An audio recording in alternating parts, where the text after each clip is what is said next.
días para todos. ¿Me están escuchando? Vamos a continuar con la charla de aplicación del Last Planner en Latinoamérica a cargo del ingeniero civil constructor Luis Salazar. Luis Salazar, como ya mencioné, es ingeniero civil constructor y candidato a doctor en ciencias de la ingeniería de la Pontificia Universidad Católica de Chile, dedicado principalmente a desarrollar actividades de investigación y docencia universitaria en ingeniería. Actualmente es profesor asistente en la Escuela de Ingeniería Civil de la Universidad Andrés Bello, director ejecutivo de Socosa Limitada, cofundador e investigador asociado de Young Research for Architecture, Engineering and Construction Industry, investigador asociado del Centro de Excelencia en Gestión de la Producción y fundador del Diccionario del Constructor. Entonces le damos la bienvenida al ingeniero Luis Salazar.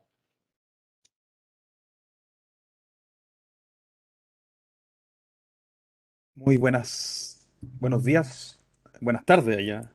Estoy perdido un poco con el horario. Eh, Muchas gracias por la presentación. Bueno, voy a comenzar inmediatamente entonces con esta charla de aplicación de las planners en Latinoamérica. ¿Qué es lo que voy a ver en esta charla? Básicamente el origen y principios de las planners. Para los que no están tan familiarizados con el tema, una breve introducción simplemente. Después vamos a ver cómo se evolucionó hacia ese Last Planner System, cómo de los sistemas de planificación tradicionales llegamos a Last Planner y por qué se desarrolla y es tan importante aplicarlo. El estado actual de implementación en Latinoamérica. Me tocó estar en Colombia, así que voy a mencionar varios casos de Colombia y también un poco de Chile y el caso de Perú que conozco. ¿Cuáles son las principales barreras de implementación que tenemos nosotros los latinoamericanos al implementar esta metodología, este sistema de planificación? ¿Y cuál es el futuro de las Planner? ¿Hacia dónde está apuntando las Planner? ¿Cuál es este famoso Las Planner 2.0? Que hay un equipo atrás de Glenn Ballard, el creador de las Planner, desarrollando este Las Planner 2.0. Entonces, vamos a la primera parte, el origen de las Planner. Bueno, ¿por qué surge las Planner? ¿Por qué es importante implementar las Planner o sistema último planificador en español? Básicamente porque nosotros en construcción tenemos alta incertidumbre y alta variabilidad. Tenemos que primero entender qué es incertidumbre y qué es variabilidad. Cuando yo menciono en mis clases, en mis charlas, incertidumbre y variabilidad, me imagino, o por lo menos a mí me pasa que veo esta figura, ¿verdad? Imagino que son diferentes caminos y hacia dónde tengo que tomar yo el rumbo. Entonces, la gran pregunta es, ¿qué es esto? Bueno, de forma muy simple y resumida, la incertidumbre es básicamente las variables que no puedo valorar. La principal incertidumbre que nosotros nos exponemos en los proyectos de construcción son los cambios meteorológicos, porque estamos expuestos. A diferencia de una industria que está en un lugar cerrado, que te puedo tener aire acondicionado, que si se me corta la luz puedo tener un generador eléctrico, aquí en construcción yo no tengo eso. Si llueve, tengo que ver cómo fundir de una forma con lluvia, ¿verdad? Como el hierro que no se oxide, ¿verdad? Cuando hago la mampostería, ¿cómo lo puedo lograr? Y el otro gran problema que tenemos es la variabilidad, que a veces los trabajadores, nuestros maestros en el equipo, a veces se demoran 2 días en hacer un paño de mampostería y otras veces se demoran 2 días y medio y hay una alta variabilidad. ¿Por qué? Porque depende de los factores de la incertidumbre, depende si el trabajador puede llegar, depende de los recursos materiales, etcétera, etcétera. Entonces, como estamos tan expuestos a esto, se logra desarrollar una metodología que trabaje ante esto. Entonces, este sistema de las Planner es un sistema de planificación y control de proyectos que se basa fundamentalmente en la planificación y control de procesos constructivos. Y eso es muy importante porque ahí aplica los principios de Lean. Y está basado en la revisión continua del plan. Estar constantemente evaluando.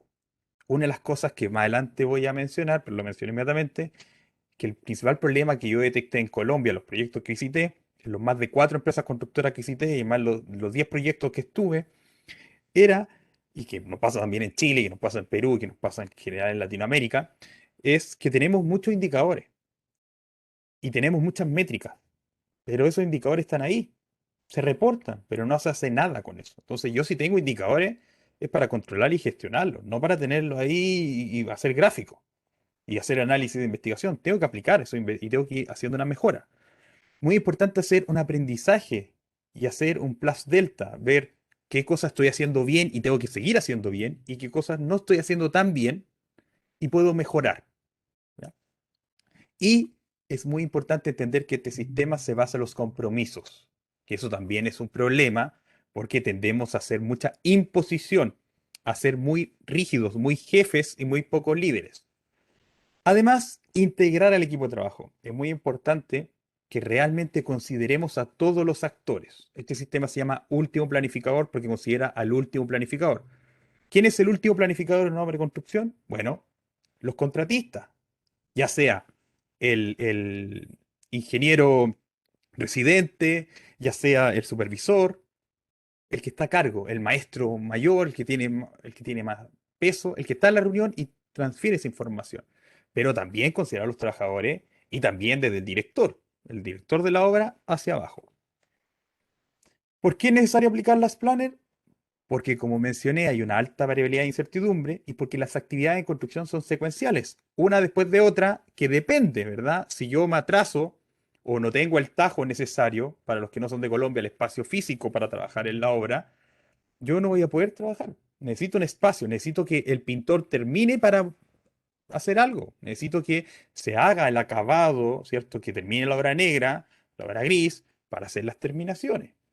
Y porque cuando hay una actividad que tiene una variabilidad muy alta, variabilidad entendido como desviación estándar, varianza, que en el fondo hay mucha desviación respecto a la media son 3 días y a veces me muero 4 y a veces me muero 1. No es que me demore 3,1 o 2,9, no, de repente me muero 4, de repente me muero 1. Esa alta variabilidad genera lo que se conoce como efecto látigo. Como las actividades están vinculadas y hay una alta variabilidad, lo que pasa es que una tarea que se atrase genera un atraso en el proyecto. ¿Por qué? Porque el efecto látigo, como la onda, se empiezan a expandir y a la medida que avanza el proyecto, expande este efecto. Por tanto, cuando yo me atraso un día en una partida crítica, lo que normalmente dice la planificación tradicional, no Lean, no las planners, es, ok, el proyecto se va a atrasar un día, holgura total del proyecto.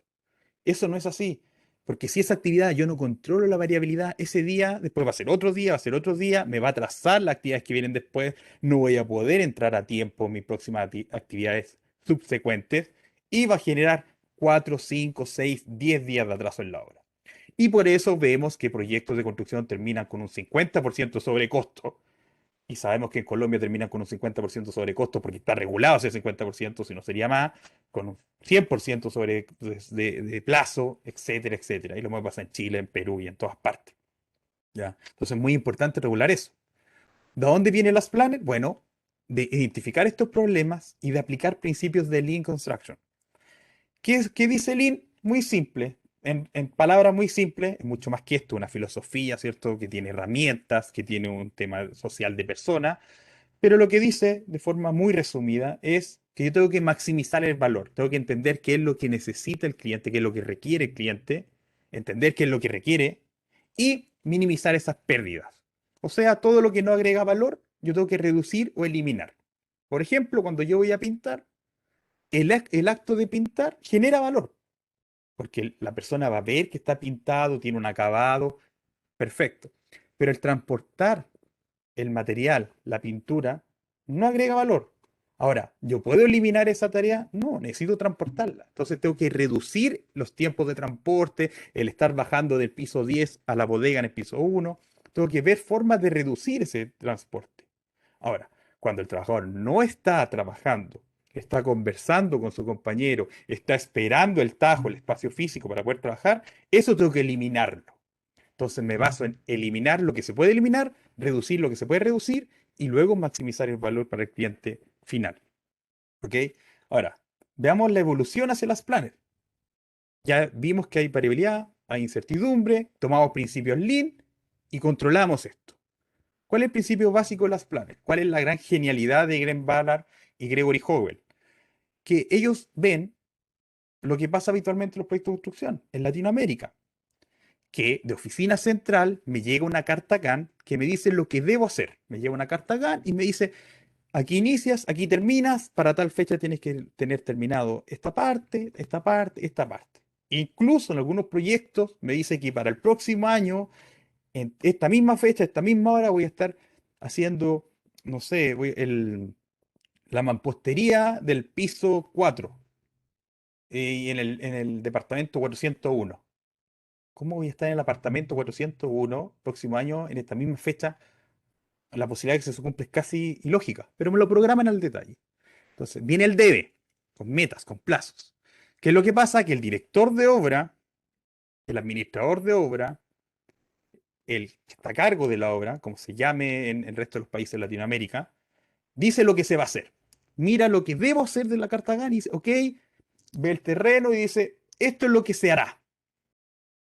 Da esa información a los supervisores, a los ingenieros residentes, para que lo transmitan a terreno, y ellos llegan a terreno y hacen lo que pueden hacer. ¿Qué es lo que termina haciendo esto? Que lo que debe hacer, por ejemplo, son 10 tareas, para que sea muy simple hacer el cálculo, 10 tareas. El director de obra mira y dice, puedo hacer 8. Y después llegan a terreno y terminan haciendo 5 o 6. Eso en porcentaje quiere decir que siempre voy a estar avanzando un 50 o 60%. Entonces, por eso nunca voy a terminar a tiempo con el método tradicional. Lógico. ¿Cómo cambio eso? Bueno, lo que plantea las planners es lo siguiente. Es que el debe sigue siendo lo primero, pero ya no lo mandan de oficina central. Lo hacen los últimos planificadores en terreno a través de un pool planning, programar de fin a inicio, con post-it y evaluando los hitos principales, con un gran plan maestro. No yendo al detalle, sino que general. Luego, yo lo que veo es lo que puedo hacer, agrandándose puede, liberando restricciones. También con el equipo, analizando hacia el futuro, lo que se conoce como look ahead, un plan intermedio, viendo 4, 5, 6 semanas hacia adelante, viendo, ok, tengo los materiales, tengo los trabajadores, tengo el tajo, el espacio físico, analizando esas restricciones que me impiden avanzar, que me generan variabilidad e incertidumbre. Y luego que yo estoy siempre liberando esas restricciones, ahí determino lo que se hará. ¿Con esto qué logro? Muy simple. Que del debe al puede, de 10 pasa a 10 o a 9 y de los hará será 8 o 9. No llego al 100% tampoco, es difícil llegarlo. Lo óptimo es llegar, pero por lo menos ya estoy asegurando un 80 o un 90%. O sea, voy a pasar simplemente con hacer esto de un 50-60 posibilidades de éxito a un 80-90 posibilidades de éxito. Me va a depender de muchos otros factores, pero ya tengo más posibilidades de lograrlo. Solo con este cambio. Además, entonces pasamos con esto que les mencionaba. Debe sigue siendo igual, pero uno viene de oficina central, otro lo hago en terreno. El será y el puede cambian, porque ya no impongo lo que será, sino que analizo lo que puedo y determino lo que será.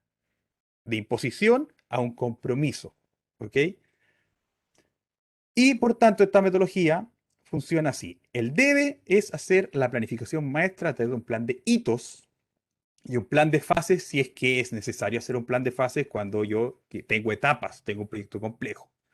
Y a través del pool planning, ¿ya?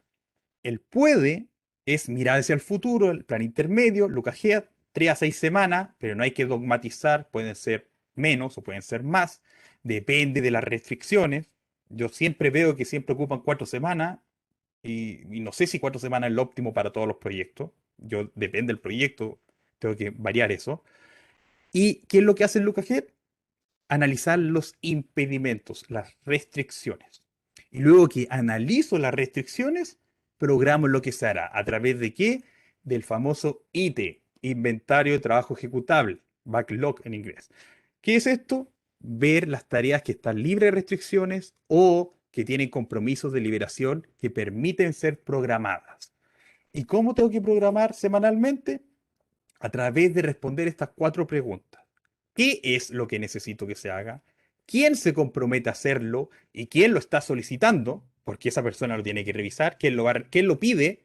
¿Por qué lo pide? Si es que es una petición importante. ¿Quién se compromete a realizarlo o responder por la realización? ¿Cuándo tiene que estar completo, completado o cumplido? Y aquí ojalá en horario, en días y horarios, AM o PM, y dónde tengo que hacerlo. Con esas 4 preguntas, un compromiso queda bien estructurado, bien planteado y tiene más posibilidades de ser cumplido. Entonces, ¿cómo evalúo el estado actual de implementación? ¿Cómo sé ahora yo, después de este pincelada muy general de las planners, cómo ustedes pueden saber si ustedes utilizan las planners, si lo están implementando bien, si, qué pueden mejorar? Bueno, hay muchas formas de evaluar las planners. Una de las que más ocupamos en Chile es la encuesta de madurez que desarrolló GEPUC, el Centro de Excelencia en Gestión de la Producción de la Universidad Católica, donde uno evalúa el nivel de madurez de las planners a través de evaluar los principios y fundamentos de las planners, que lo vamos a ver a continuación. Otra forma es la encuesta de confianza en equipos de trabajo que desarrolló Glenn Ballard y que yo he trabajado y la traduje a construcción, que se basa en el principio de Edmondson de la seguridad psicológica. El análisis de redes sociales, que no es esto del Facebook, Instagram, no, es de ver las relaciones entre los actores de los proyectos. Indicadores de gestión de compromiso, que desarrollé yo en mi tesis doctoral, y indicadores de gestión que cada proyecto tiene, de plazo, de costo, las famosas curvas S. Veamos ahora esto uno por uno. ¿Qué nos dice el estado actual de implementación? Bueno, cuando yo hago la encuesta de madurez, y que les recomiendo hacerla, yo analizo de 0 a 4, a través de decir si se cumple cada uno de estos aspectos y de qué manera se está cumpliendo, cómo es el estado actual de implementación del LucaHead, cómo es la planificación a corto plazo, cómo es la gestión de restricciones. Y este gráfico, conocido normalmente como gráfico de araña, el lenguaje técnico, gráfico radial, en este gráfico radial yo analizo a través de estos indicadores si es que están los puntos más cercanos al centro, quiere decir que tengo un bajo nivel de implementación, y cuando se acercan a los puntos rojos, quiere decir que tengo un alto nivel de implementación en ese aspecto. Con este análisis, este es un ejemplo de un proyecto puntual. Yo aquí me doy cuenta de este proyecto específico, que la gestión visual es cero, tengo que trabajarla. ¿Qué otra cosa es cero? Los compromisos confiables son cero. Entonces, por ahí parto trabajando. ¿Qué cosas puedo mejorar? Los que están en uno, la planificación en corto plazo, la planificación inicial, etcétera. Y así yo voy viendo cómo voy nivelando esto. Ahora, en términos generales, porque esto es un caso puntual, en términos generales, en Latinoamérica no se está realizando la planificación intermedia con los últimos planificadores. En términos generales, los proyectos que me tocó intervenir y en los que he estudiado y analizado en otros países, a través de documentación y de lo que me dicen otros investigadores, es que lo que se hace comúnmente es que antes de la reunión semanal, el equipo de la obra, de la constructora, se reúne y hace el LucaHead. Y después llega a la reunión con ese LucaHead ya hecho. Entonces no está considerando todos los últimos planificadores. Lo hace solo el equipo directivo. Y por tanto, no hay un análisis concreto y correcto de las causas de no cumplimiento, de por qué no se están cumpliendo los compromisos. Y otra de las cosas más preocupantes es la gestión visual. No se actualizan los indicadores. Y en el caso que se actualicen, se dejan ahí en el muro, muy bonito, pero no me sirven mucho si no estoy constantemente analizando qué me entrega esos indicadores. Además de la encuesta de madurez, que es el instrumento principal para evaluar las planners, yo tengo otros, como les mencionaba, como la encuesta de confianza en el equipo de trabajo, que permite ver cómo se está generando esto. Esta encuesta me entrega los siguientes resultados. ¿Cómo es la confianza en el equipo de trabajo? Aquí uno les pregunta y dice, ¿tú confías en tu jefe directo? Y ellos te responden si están de acuerdo o desacuerdo o indiferente. En este caso me respondieron que estaban muy de acuerdo, o sea, confían en su equipo de trabajo. También, si confían en su supervisor como un buen modelo para solucionar problemas. Y otra pregunta clave, aquí son muchas preguntas, pero las tres principales es si se sienten satisfechos o si sienten que el resto del equipo también está comprometido con el proyecto.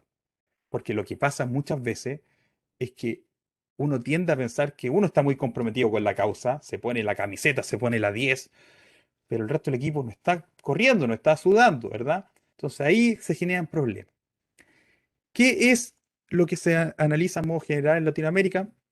Que el equipo siente confianza con el resto de sus compañeros, ¿ya?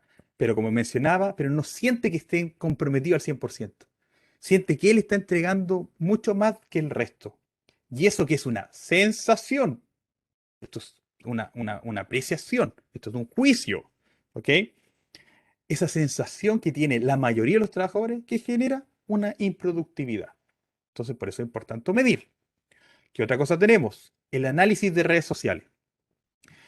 El análisis de redes sociales lo que uno hace es analizar a las personas, que en este caso son los nodos, los puntos, y cómo se conectan con estas líneas. ¿Ya? ¿Y qué es lo que vemos en general en construcción? Esta es una imagen general. ¿Qué es lo que vemos en construcción? Que no hay una conexión entre todos los nodos. Aquí vemos que la mayoría de los nodos están conectados. Pero en construcción lo que generalmente pasa es que tengo nodos, diferentes nodos, y se conectan la mayoría a su jefe, en este caso el director de obra, al ingeniero residente, pero entre ellos no se comunican. Y pasa muchas veces que están comunicados él con él, él con él, él con él, pero él queda aislado de él. No hay ese vínculo. Entonces, para llegar a comunicarse con él, tiene que pasar o por el jefe o por otro compañero que se comunique.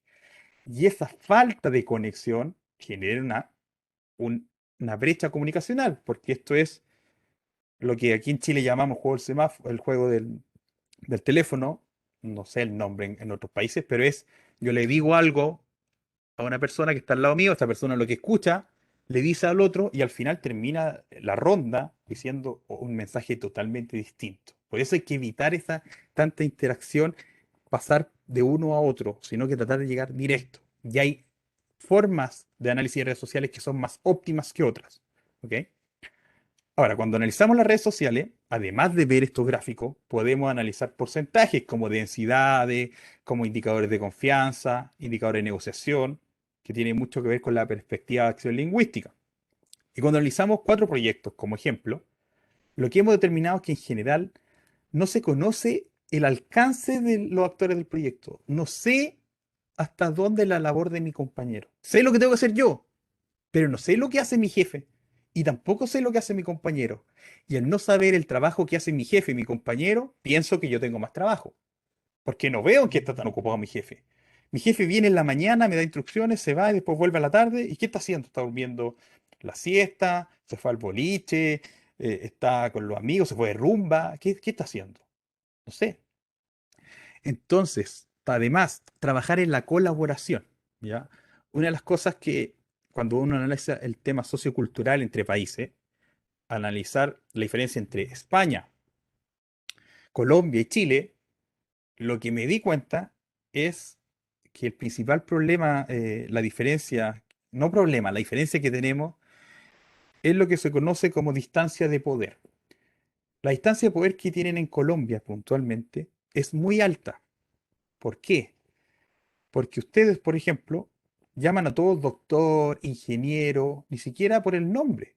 Aquí en Chile es muy raro que alguien diga doctor, ingeniero, muy raro. A lo más va a decir jefe, director, le va a llamar por el cargo, no por el grado académico. Y en España es casi imposible que alguien le diga profesor o profesor. Uno le dice Diego, José Luis, Juan, por el nombre. ¿Qué es lo que pasa con este simple hecho? Que hay como una brecha. Y eso genera el hostiar a las personas, al tutear a las personas, genera una brecha y una distancia de poder que hace que se pierda un poco la confianza para decir, jefe, usted está equivocado. Y eso hay que trabajar. ¿Ok? Entonces, para generar la colaboración, tenemos que trabajar este aspecto. Ahora, otra cosa que tenemos es la curva de aprendizaje. En Chile no se capacita a los trabajadores. ¿Por qué? Porque tienen miedo a que si los capacito, los toma otra empresa constructora y se lleva la capacitación. En Colombia hay mayor capacitación, todavía falta, pero en países desarrollados se capacita a los trabajadores. Se entiende que hay que capacitar. ¿Ok? Y tenemos muy baja capacidad de negociar acuerdos en general en Latinoamérica. Hay mucha imposición. Se impone. El director de obra dice lo que hay que hacer, el programador lo anota y el trabajador, el ingeniero residente, el supervisor dice sí, ok. Pero es que hay que negociar acuerdos, hay que limitar los compromisos. Luego, ¿qué otra cosa hemos visto? Cuando yo gestiono compromisos, uno analizar la reunión, yo lo que hice fue analizar diferentes aspectos de la reunión eficiente, efectiva, eficaz, ¿ya? Los tres tipos de reunión. Y lo que me di cuenta, a través de un estudio de correlación, es que el indicador más importante y que tiene una correlación directa con el PPC es que los asistentes lleguen a la hora. O sea, la puntualidad de un proyecto es clave para cumplir con el compromiso. ¿Por qué? Porque demuestra que están comprometidos. Y si están comprometidos, van a estar más disponibles a cumplir los compromisos. Y me di cuenta también que revisar el celular, actualmente con la pandemia prácticamente no tiene correlación, pero sí salir de la sala me pierdo información y por tanto muy importante. Y otra cosa, el tomar notas, muy importante, el tomar apuntes de lo que me están diciendo. Porque lo que normalmente no está pasando en Latinoamérica es que yo estoy en la reunión, en la presencialidad, estoy hablando de la presencialidad antes de pandemia, o cuando estoy con pandemia pero presencial, y me están diciendo información, yo me comprometo, pues espero que me manden el acta, me manden el resumen de la reunión. Y eso puede pasar un día. Me pierdo un día de trabajar. ¿Ok?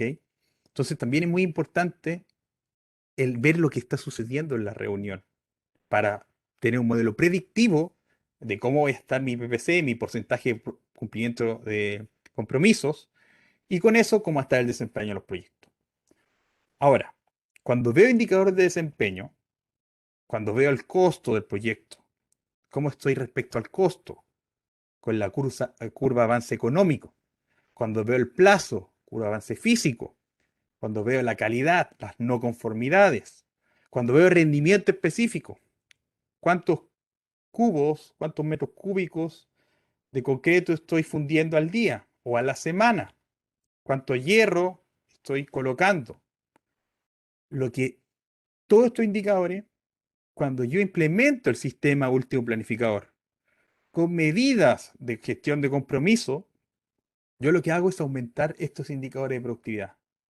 Todos los indicadores de productividad, no uno, todos, en diferente grado, en diferentes proyectos, porque depende del compromiso, depende de la situación, pero yo lo puedo lograr aumentar todos, no uno en medio del otro, que es lo que generalmente pasa en los proyectos tradicionales, que yo cuando quiero cumplir con el plazo, ¿qué es lo que hago? Inyecto recursos, más mano de obra, más trabajadores, tengo un costo mayor, pero cumplo con el plazo, sacrificando el costo, o al revés. No quiero sacrificar el costo, pero me demoro el doble del tiempo. Y siempre estoy jugando entre costo y plazo. La calidad no, porque tengo que cumplir con la calidad. Algunos sí la sacrifican, pero no debería tocarse. Y con eso el alcance, como está limitado, estoy siempre entre plazo y costo. Sacrifico uno de los dos. Aquí yo puedo terminar con menor costo y más rápido implementando este sistema. De hecho, eso fue lo que logramos en los 4 proyectos que implementamos esto en forma cabal. Ahora, ¿cuáles son las principales barreras que tenemos? Bueno, la cultura, el hacerlo a mi manera, a mi modo, ¿ya? También que se aplica mucho la herramienta y no la filosofía, Lean. Se aplica mucho, ya, voy a hacer el plan maestro, voy a hacer el Lucas Head, voy a hacer la gestión de compromiso. Pero no se entiende el por qué, no se entiende que hay que respetar a las personas, no se entiende que esto es solo una herramienta que viene de un sistema, una metodología Lean. Porque hay muy baja interacción entre los jefes y los subordinados en terreno. Porque lo que termina pasando es que en reunión dicen A, el supervisor o ingeniero residente entiende B y transmite B. No es que transmita C, ¿ya? Porque eso también lo demostramos. Transmite B y termina siendo C. Y después cuando reporta B el supervisor, el capataz, el ingeniero residente, al director de obra o al encargado de calidad, él dice, no fue lo que te pedí. ¿Y qué es lo que dice este supervisor ingeniero residente? Que los trabajadores son los culpables. Y siempre el hilo se corta por lo más delgado. Entonces, en la medida que los jefes no estén interactuando en terreno y los compromisos aquí en el medio no sean claros, no vamos a lograr mejorar. Y vamos a decir que el As Planner no funciona. Ahora, otra cosa muy importante. La variabilidad que dijimos al comienzo se puede analizar con el PPC, con el porcentaje del plan completado, que no es nada menos que decir, si yo me comprometí a 10 tareas, ¿cuántas cumplí? Pero ojo, que al decir cuántas cumplí es, si yo me comprometí al 80% de avance y yo cumplí el 79, quiere decir que no cumplí esa tarea. Es binario, sí o no. Entonces, cuando yo veo cuántas actividades cumplí de acuerdo a las condiciones, al día, a la hora, al porcentaje que yo me comprometí en esa tarea, yo cuando logro estabilizar ese porcentaje, no llegar a 100, pero estabilizarlo en 70, en 75, en 80%, logro mejorar los indicadores de rendimiento. De hecho, los 4 proyectos, los que tuvieron mejor desempeño no fueron los que tuvieron el PPC más alto, fueron los que tuvieron menos variabilidad en el PPC. Y eso hay muchos estudios que lo mencionan. Que no me sirve tener un promedio de PPC muy alto si es que un día cumple un 30%, el otro cumple un 100, el otro un 40%. No, es preferible tener uno no tan alto, pero estable. Que la banda entre el menor y el mayor sea lo mínimo posible. Un error muy común que cometemos en Latinoamérica, y no solo en las planes, en general, también en nuestra vida, es que hacemos mucho kaikaku. Hacemos cambios radicales, que muchas veces son urgentes, pero que no son permanentes para salirnos del tema de las planes.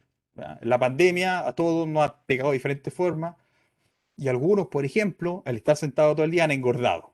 Entonces ahora vamos a volver a la presencialidad de algunos, otros ya están volviendo, ya volvieron hace rato. ¿Y qué hacen? Ok, me voy a poner juicioso, voy a dejar de comer pan, voy a dejar de tomar tanta gaseosa, voy a hacer deporte, voy a volver al gimnasio a las 5 de la mañana. ¿Cuánto te va a durar eso si es un cambio de día a noche? Muy poco. Si yo, en vez de comer 2 panes, como uno y medio, y durante 2 semanas, 3 semanas, 4 semanas lo mantengo y después digo, ok, ahora voy a tomar menos gaseosa, voy a empezar a ir al gimnasio 2 veces a la semana, voy a empezar a jugar fútbol con mis amigos, de a poco, es mucho más probable que cumpla ese PDCA y que tenga una mejora permanente, lenta, pero permanente. Cambio un Kaikaku es un cambio radical que es muy difícil sostenerlo. Se puede, pero es casi imposible. Y es lo que pasa generalmente cuando usted contrata a un consultor. Cuando va a un consultor, hace la implementación, todo funciona, el consultor se va y se va a pique el proyecto. ¿Ok? Falta de seguridad psicológica en el equipo de trabajo. Las personas no se atreven a decirle al jefe que está equivocado. No se atreven a decir que no van a ser capaces de cumplir con su compromiso. Y eso es grave. Tenemos que hacerlo. Además de estos indicadores principales, reuniones son muy extensas. Las reuniones no pueden durar más de 1 hora 20 porque si no la persona se aburre, pierde el tiempo. ¿Ya? Mensajes que no son claros también y metas a muy corto plazo. Tratan de implementar los planes, 3 meses no funciona, 3 meses casi imposible que funcione, y ya, entonces no funciona. Tengo que dar espacio al Kaizen y evitar el Kaikaku. Se puede sí, cuando hay algo urgente se puede sí, pero a largo plazo es mucho más seguro el Kaizen. Y finalmente, ¿cuál es el futuro de las planners? Bueno, ir más allá de la planificación y control de la producción, ir a analizar el conjunto del proyecto. En eso está trabajando Glenn Ballard. Hay que desarrollar planes de ejecución de proyectos para evaluar si el riesgo residual es aceptable. ¿Ya?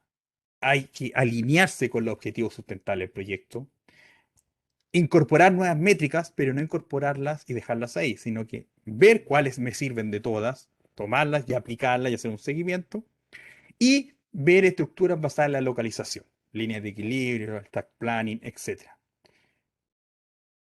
Y eso es lo que quería presentarles y quedo atento a las consultas para poder tener un tiempo de responder. Bueno, muchísimas gracias por la conferencia, muy, muy interesante. Vamos a ver si tienen aquí preguntas en el chat.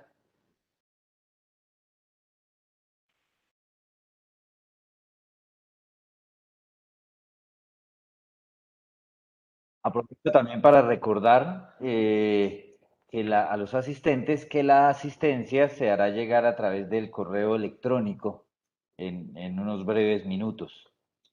Pues muchísimas gracias, ingeniero, por su presentación, muy interesante. El tema muy apropiado para los interesados aquí en toda la rama de la construcción y la ejecución de proyectos.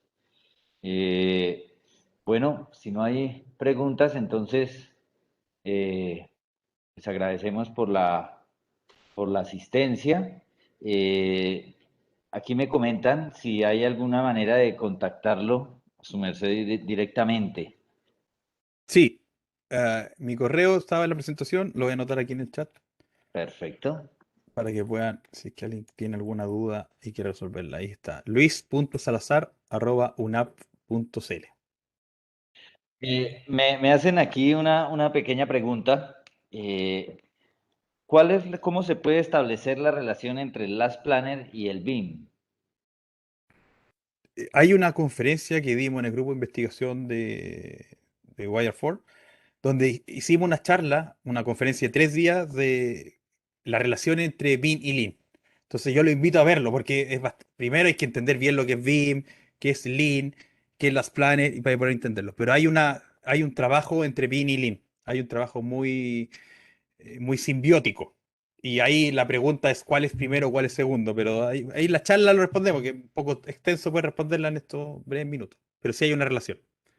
¿Y dónde se puede acceder a esa charla, a esa conferencia? ¿Está Sí, publicado algo? sí, está en la página web de la organización y también en YouTube. Si ustedes buscan en YouTube o en Google, wireford.aesi, ahí que lo puse ahí, YR4-AESI, van a encontrar el link de nuestra organización y en YouTube está el canal con esa conferencia, que fue el año pasado, que son 3 charlas. Y ahí hablamos de algo más que Lean y BIM. Y explicamos qué es BIM, de dónde viene, cuáles son las propuestas, qué es Lean, de dónde viene y cómo hay una sinergia. Y después al final discutimos entre 4 investigadores qué es primero, qué es mejor implementar primero, Lean, BIM, y damos las razones, porque hay una gran discusión respecto a eso. Claro, perfecto. Muchísimas gracias, ingeniero. Bueno, entonces no hay más preguntas. Damos por terminada la charla. Ingeniero, muchísimas gracias. Muy interesante Muchas gracias a ustedes por la invitación. Que estén muy bien todos. igualmente. Muy Hasta buen día. luego.